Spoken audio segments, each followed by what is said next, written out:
I love this movie. I think I love this movie. Mm-hmm. The whole premise of this podcast is to take movies that you loved as a child and see if you still love them as an adult, because we have seen that happen so many times of, oh, I haven't seen that forever. And then you watch it and it's garbage. Yeah, specifically movies that you haven't seen since you remember loving them. So I know some examples we have. For the first episode coming soon, we're going to be doing Flight of the Navigator, which anytime anybody mentions that movie, I always say, oh man, I love that movie. But honestly, I haven't seen it in 20 years. I have no idea if I like that movie. Yeah. So this is all going to be about seeing if these movies still hold up and if we still love them as much as we remember loving them. Which the idea sort of came from a combination of both of us are big fans of the podcast How Did This Get Made?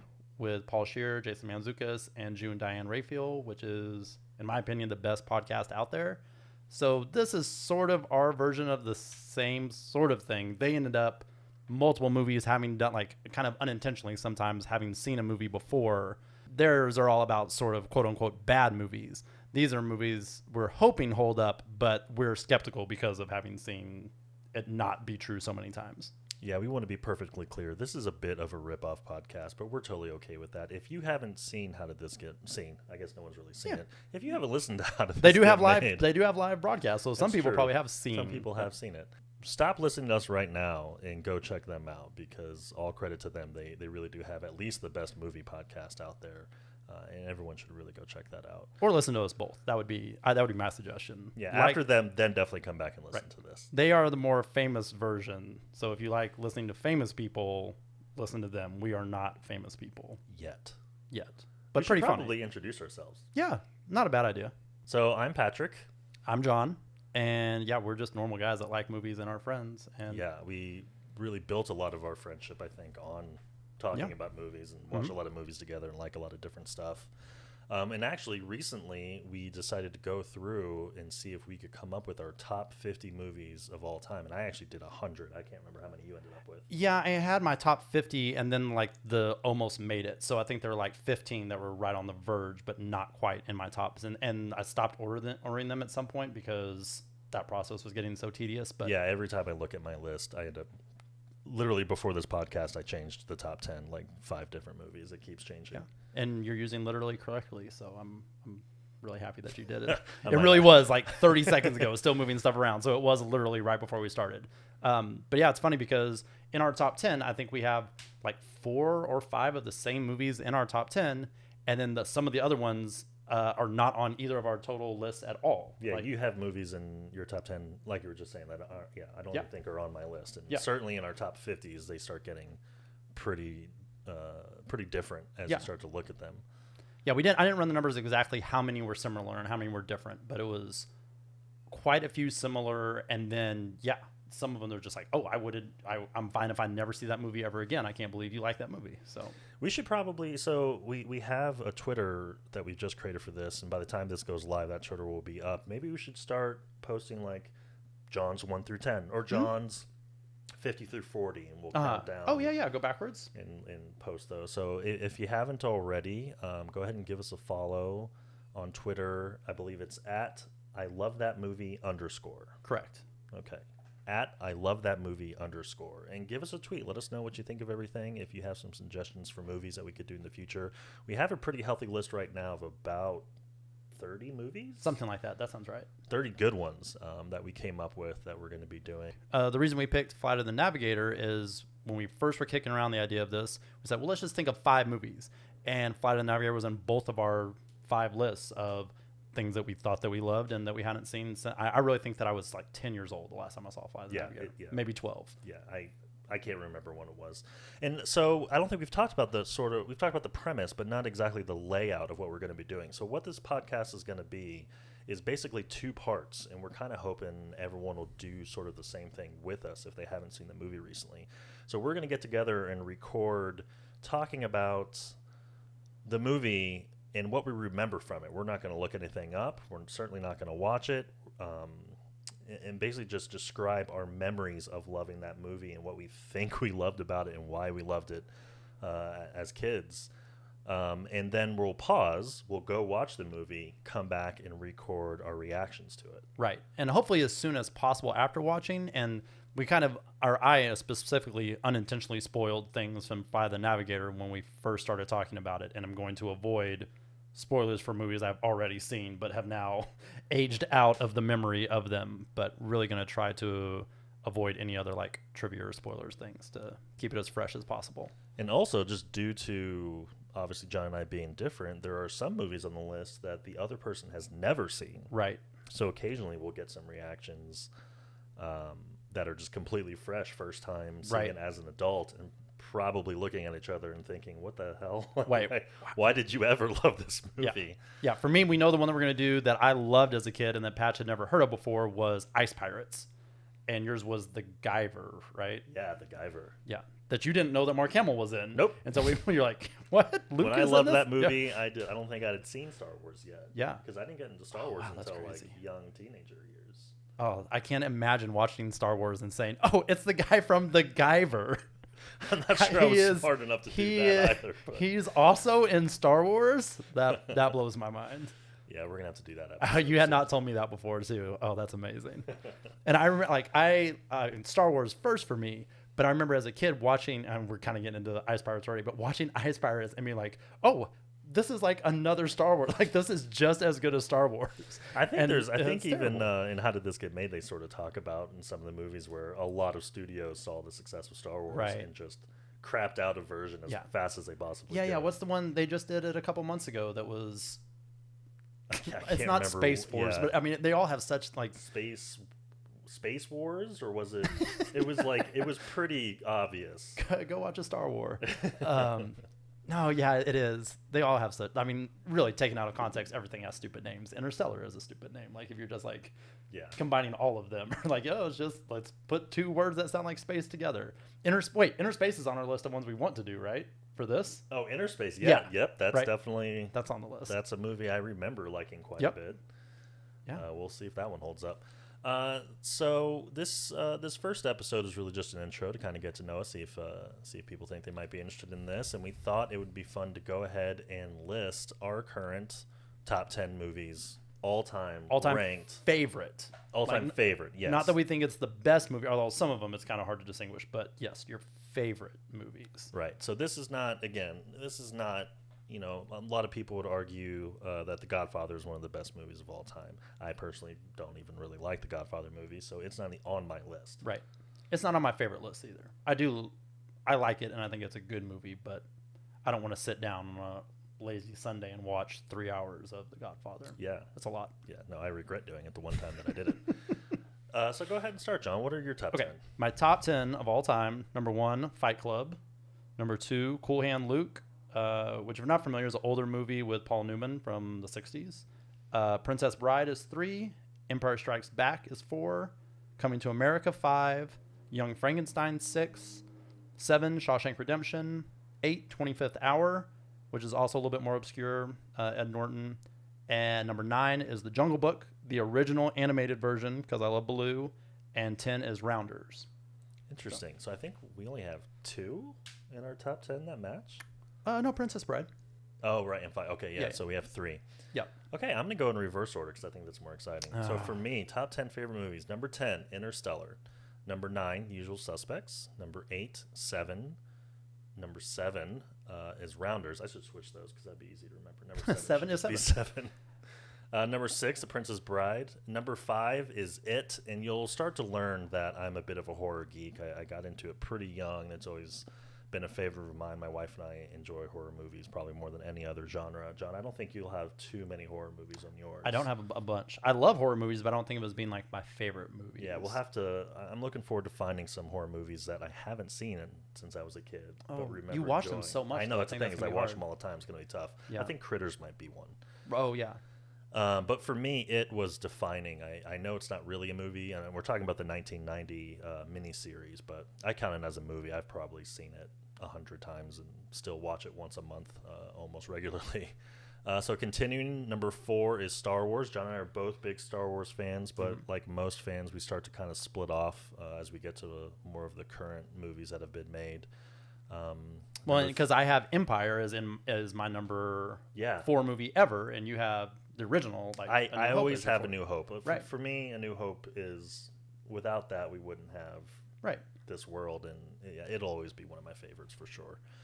I mean, the other two from that trilogy may be better, more exciting movies, but A New Hope's still my favorite. Yeah. Number 3, Fight Club. I think that's a movie you'll hear us reference all the time and make jokes about. And John and I are both huge fans of Fight Club. Number 2 for me is Ex Machina. I think it's maybe the best movie made in the last 20 years. It's incredible. And number 1, I always can't believe that this ends up being number 1 for me, but when I really think about it, I think it's my favorite movie, and that's Good Will Hunting. It's a great movie. That's my number 26. Good Will Hunting is. Yeah. So it's still really high for me also. And it's funny, like some of those that are in your top 10 are just outside of mine. Like Seven and Usual Suspects are all in the top 15 for me. Like they're just outside. And I wonder how much of this, like I'm 37 years old. Right. You're 39? 39, yep. So we're pretty close in age, but a lot of these movies, and John and I talk about this a lot, like this was a movie that made me realize I'm a movie person. And Good Will Hunting was a movie when I was in high school that I saw that made me realize, like, oh, movies can make you feel things, and they can teach you things about yourself, and they can really sort of help define who you are as you're growing up. And a lot of the movies in my top 10, and probably for you too, probably are tied to specific memories of when you saw it and like what it made you think and feel. 100%. One of the ones that's in mine that specifically makes me think like that is Young Frankenstein, that I watched it like with my dad when I was 12, I think, and had already at that point seen Spaceballs, so that's who Mel Brooks was to me. And Spaceballs is still funny, but like sillier and not as smart, I guess. Right. And then watching that and it being in black and white and thinking, oh, well, this is going to be some boring movie that I'm not going to really like. And that and Monty Python, watching those with my dad, were like, holy shit, like this is like you can use movies in a way that's like so funny and so smart, and just really changed what I started looking for in movies also, instead of like the difference between watching like kids movies and watching adult movies, I guess. Yeah, I have a similar memory with Terminator 2. That was, if my memory serves me correctly, that was the first rated R movie that I saw in the theater. But that movie came out in 92? That sounds right. Somewhere around there. Early 90s, so I would have been 10 or 12 years old. Right. So that means my dad, and this is why this movie is such a fun memory for me, that means my dad would have taken me. I remember it was the $1.50 theater where a movie's like 6 months old. But right before it goes to VHS, it went to this crappy little $1.50 theater. And I remember that was the movie my dad took me to see, and if I remember correctly, I think we lied to my mom because it was very rated R. Nice. It was the first rated R movie I'd seen in the theater, and I have just such a fond memory of seeing that movie with my dad, probably too young, and thinking like, oh my God, this is probably the first really impactful movie theater experience I've ever had was Terminator 2. And now that actually I'm saying that out loud, I'm sitting here looking, and Terminator 2 is number 20 on my top 50. Yep. And I'm thinking, just because of that memory, I really need to kind of move it up probably higher somewhere into my top 10. But it's so hard because, I mean, you look at our top 25 and it's like on any given day, any one of these movies could be my favorite movie of all time. Any given Sunday, because today is Sunday. Any given Sunday. No, that's funny. To me, Die Hard is, and I've told you before, I saw Die Hard with my mom in theaters. I was going to see Nightmare on Elm Street 4, chickened out, the lights went down. I went, no, I don't want to see this now. And my mom said, well, let's go watch Die Hard instead, because that's better for an 8-year-old to go watch. And Die Hard is number 12 on my list and is my favorite Christmas movie. And like Patch just got me a board game for Die Hard for Christmas that we loved. And we watched Die Hard less than a week ago. Yeah, while playing the game. It was while incredible. playing the game, yep. Highly recommend the Die Hard board game and watching Die Hard at the same time. Yes. That was quite a fun experience. And because it does kind of match up with, like, the game should take like an hour and a half, and it kind of matches up with what's going on in the action in the movie, which is cool. Yeah, it was great. So whoever created that board game, if you're interested in being a sponsor for this podcast, we will definitely listen to any advertising, free plug for the Die Hard board game. We will accept free copies of games. Yes, and talk about your board games all the time. That's funny. Or we can just make a Good Will Hunting board game. Maybe we can do an offshoot where we live stream playing board games. We should create I'll probably edit this out later. We should probably create a Twitch account for this podcast. Right. We can do some live podcasts and just play people board can games. talk to us, and maybe sometimes we can play board games Yeah. during them. I mean, I'm up for playing games We anytime. really should be live streaming some of these. That'd Yeah. be a lot of fun. All right, well, that's... Oh, on a whole side note about Die Hard also, because my family, especially in Christmas, my family, we end up in a Die Hard conversation at least once a week. So I've told everybody about the game, and because I'm leaving today to go to see my family in Oklahoma for Christmas, and they're like, "Don't forget the board game. Make sure you're bringing the Die Hard board game. We want to play this game." And so I told my brother that he's missing out on playing it, and he said, "There's a Die Hard musical. How did I not know there's a Die Hard musical? And how did you not write the Die Hard musical?" That's crazy. Because I love musicals also, and yeah. So he's really upset that Where is there a Die Hard musical? I don't know. He sent me the whole, I guess it's playing in Portland now. Huh. Yeah. I would watch that. Of course. I don't even... I very specifically don't like musicals, Right, but I yeah. would go see that one. I'm not sure there's a musical, except for maybe a Disney movie in my top 100. Ooh, that's interesting. I'm sure there is in mine. I say that. I don't remember one specifically, but that doesn't mean that it's not true. Whereas I know that I have multiple would Disney. be all musicals. Right. I have multiple Disney movies because I have Little Mermaid in mine also. That's interesting. I don't in my top 50. But I do love musicals. Musical movies are not as good to me as like the live production of them, though. Yeah. That's one format. Like I still like them, but I'd much rather see it on stage. I just can't get over the Excuse me. random singing of Right. just what they're doing. Like Yeah. if they're going to go on a hayride, we get a 15-minute song about hayrides for absolutely no reason. Musicals, like, why? I can don't see get that. it. I mean, that's how like some fight scenes are to me too. Of it doesn't have to be, like with we talk about superheroes, the fluctuation of powers, and then scenes go on forever. And Yeah. if I'm like, they could. There's so many things in movies that could be half as long as what they are. Sure. But we need our 3-hour-long superhero movies. Sure. And we need our 3-hour musicals. Apparently, I don't. they are for very specific, like different people. There's some people that come out of Les Mis and they're like, I wish that was 6 hours long. I'm not one of those people either, even though I like musicals. But Yeah, no, I'm all set on that. yeah, All right. Well, we really just wanted this first little mini episode, I guess, to be a quick intro and kind of introduce ourselves and talk about what this is going to be about. And we'll probably launch this. yeah, I think right after Christmas, right? Like Yeah. beginning of the year, Yeah, and then I would say within a couple of days, probably launch the first episode, right? which will be Flight of the Navigator. So if you Starring haven't Ethan seen Hawke, that- which in my mind, it's still Ethan Hawke. Which we decided that's Explorers, right? Which is a very similar movie, but I just don't not. think I've seen whatever it is you think that was. Yeah, because I ended up looking because I said, "Oh, it's got Ethan Hawke," and everybody went, "No." Went, "Oh, fuck me. I guess I don't know what Flight of the Navigator is." But I did yeah. I use IMDb way too much, but yes, Ethan Hawke is in Explorers, which is like multiple kids. Now we're getting into like what the next episode is supposed to be, but yeah, we've been talking about Maybe Ethan we'll edit Hawke that being out in- too. Like we're not starting the episode, are we? Yeah, Just I going think right into it. this is just a smooth transition into the next episode. All right, we'll wrap this up. If you're listening to this, we really appreciate it. You're probably our friends and parents. So hi, Mom. Hi, Dad. Hi, yeah. Hi, Tappin. Hi, My friends. parents probably won't listen to this, so I won't even say hi. And we're to our sponsor, Die Hard the Board Game. Yes. Thank you. Yeah, thank you to our. That's right. Again, give us a follow on Twitter. Send us a tweet. Let us know what your top 10 favorite movies are or some movies you'd like to see us do on the podcast. And stay tuned in the next couple of days for the first episode, Flight of the Navigator. Thank you. Bye.